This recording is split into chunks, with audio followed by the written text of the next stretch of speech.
Hi, I thought it was easier to give you a quick video. So the way I see it, we're here. We are at the end of this whole structure. On top of that, we have the governments.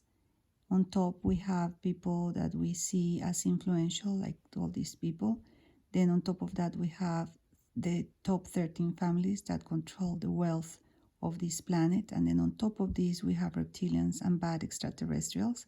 And all of these people are puppets, and we are the food that supply the energy extracted through pain, suffering, fight, violence, etc.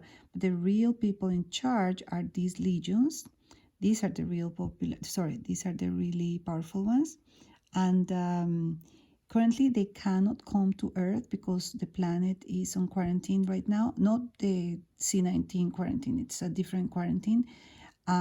It's a very important time in the planet, so nobody is supposed to interfere except if we, sufficient people from Earth, ask for help, or sufficient bad people ask for help, their presence. So that's the spiritual war we are in.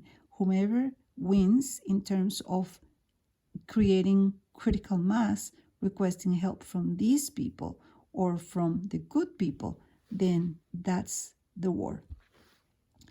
Now, specifically talking about the soulless, because everything has to be explained within the context of what I'm sharing with you.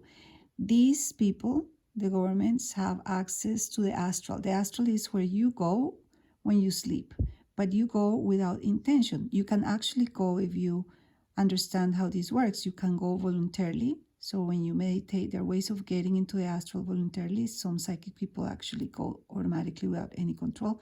But the point is that the government has visibility of all our astral. Astral is where all the energy that we have gets reflected. So we don't see it, but it's there. And they can either invade our bodies. So, for example, when we do drugs and alcohol, our soul gets removed from our body in temporary basis, and then you just return typically. But then they can kidnap you and then take you, put you aside. A lot of famous people have that situation, for example.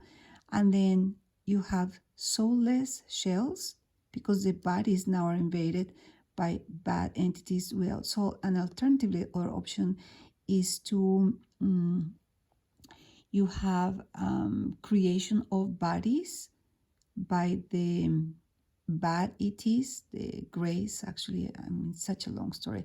They have some bases on the ocean, and the grays actually report to the reptilians. So these are the bad extraterrestrials. So they have the ability to create these bodies that come into the planet, and we see them as people, but they're not. They don't have soul. They were created in a, let's call it a lab under the ocean, and then they are used to feel fear, to generate trends such as, for example, do this, do that, don't do this, don't do that. So that's the short version of the way I understand it.